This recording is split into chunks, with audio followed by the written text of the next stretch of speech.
The morning calm at the airbase was shattered by a blaring alarm reverberating across the entire facility. The warning system activated without delay, signaling an urgent response scenario. All ground operations and automated protocols shifted into high alert.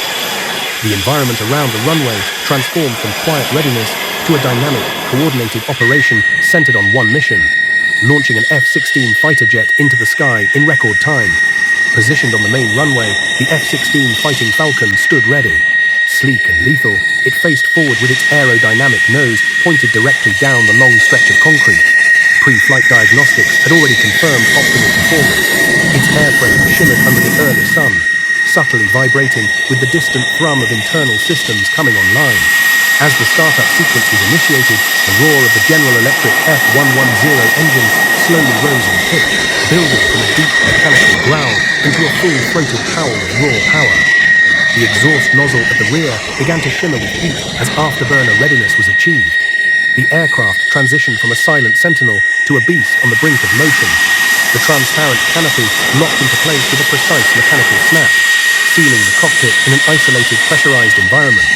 Inside, screens flickered to life, digital readouts streamed critical data, and onboard systems synchronized in seconds. Every sensor and control mechanism responded flawlessly as the aircraft awaited clearance to launch. The control tower issued the command. Immediate clearance granted. The runway was cleared of all obstacles, and all support activity halted to provide absolute priority for the F-16's emergency launch. With no time for hesitation, the aircraft advanced to the edge of the launch line, holding momentarily before the final command was given. The throttle was engaged to maximum afterburner. In a split second, the rear of the jet erupted with intense propulsion flames. The force of combustion created a blinding orange glare, and a thick plume of exhaust surged behind the aircraft as the acceleration sequence commenced. The F-16 began to roll. Gaining speed with frightening efficiency, the aircraft raced down the runway, generating a high-pitched screech as its tires struggled to keep pace. Within seconds, it reached takeoff velocity. The nose tilted upward, and the front wheels lifted from the ground, followed by the rear. The aircraft had achieved liftoff.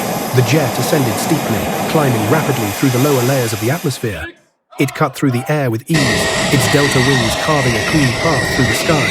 Behind it, a contrail began to form, stretching like a white thread across the open blue. Within less than 10 seconds, the F-16 was no longer visible from ground level, having reached combat altitude with minimal resistance. On base radars, its movement was tracked in real time, the trajectory aligned with a predefined intercept path, configured through military-grade satellite navigation. High above the ground, the aircraft stabilized at approximately 30,000 feet. The sky around it grew darker, and the horizon widened. Its radar systems actively scanned for aerial anomalies. Every vibration and environmental shift was adjusted for automatically through the aircraft's fly-by-wire technology. As it broke through subsonic speed, nearing the Mach 1 threshold, the cockpit remained stable. The aircraft endured the growing air pressure with no structural compromise. Sonic barriers were approached, and speed indicators climbed relentlessly. The jet executed a high G-turn with surgical precision, banking left while maintaining velocity. The maneuver was calculated to position the aircraft for optimal targeting vector, efficient and aggressive. The G-force was substantial, but within design tolerances for such intercept missions. Onboard weapon systems were fully armed and standing by. AIM-120 AMRAAM missiles were secured under the wings, and precision-guided bombs were safely tucked in designated hardpoints. Fire control systems were live but on standby, prepared for combat should the mission escalate. The forward camera systems began recording high-definition thermal and night vision video feeds, which were transmitted back to the control center in real time.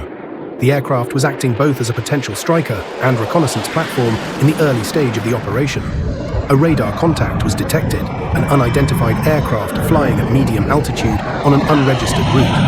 Automated systems locked the target into tracking mode, feeding telemetry and approach angles to mission control via encrypted satellite uplinks. The F-16 began a descent, nose angled sharply downward to intercept the object. It accelerated under gravity while maintaining engine power, performing a controlled dive at near supersonic speeds. Aerodynamic control surfaces adjusted constantly to maintain trajectory. As it approached visual range, the thermal cameras revealed a silhouette, a twin-engine aircraft of civilian configuration, deviating significantly from regulated air corridors. Its transponder signal was inconsistent and lacked clear flight path authorization. The fighter maintained a close but non-hostile distance, executing visual signaling maneuvers to alert the unidentified aircraft. Wing rocking and position flashing were used in accordance with international aerial engagement protocols to demand attention. After several tense moments, the unknown aircraft adjusted its heading, slowly turning back toward authorized flight paths. Data logs marked the maneuver as compliant, and radar imaging confirmed a decreasing risk profile. The F-16 maintained overwatch position until full verification of the civilian craft's safe return was confirmed. Meanwhile, Mission Control issued a directive to resume standard altitude and disengage from active intercept status. With the objective accomplished and no escalation required, the fighter jet pulled back, reascended to a cruising altitude, and initiated the return phase of its flight plan. Engine output was recalibrated for fuel efficiency on the return leg. Data gathered during the intercept was archived in the aircraft's black box and digitally relayed to intelligence analysts for further review. Every maneuver, camera angle, and thermal readout would be evaluated for training and threat analysis. The return journey took the jet over a patchwork of terrain, mountainous ridges, coastline stretches, and vast plains. The aircraft glided with tactical efficiency, conserving energy while remaining combat-ready. Weather conditions en route were stable. Flight systems adjusted pressure and speed automatically to ensure the most optimal aerodynamics and power consumption balance for a smooth return flight. As the airbase came back into radar range, runway operations were resumed and landing sequences were programmed. The aircraft descended gradually, performing a broad approach arc to align perfectly with the designated landing strip. Landing gear deployed flawlessly, wind resistance increased, and air brakes engaged.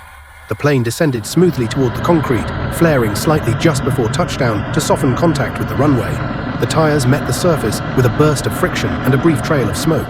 Reverse thrust was applied, and the aircraft rapidly decelerated from landing speed to taxi velocity. The mission was effectively completed. Systems began powering down in stages.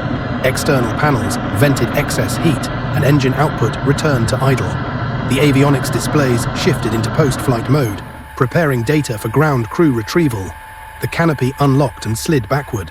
The mission had lasted under an hour from launch to recovery, yet represented the full scope of high readiness, rapid response air defense execution. With the aircraft safely parked and systems secured, the airbase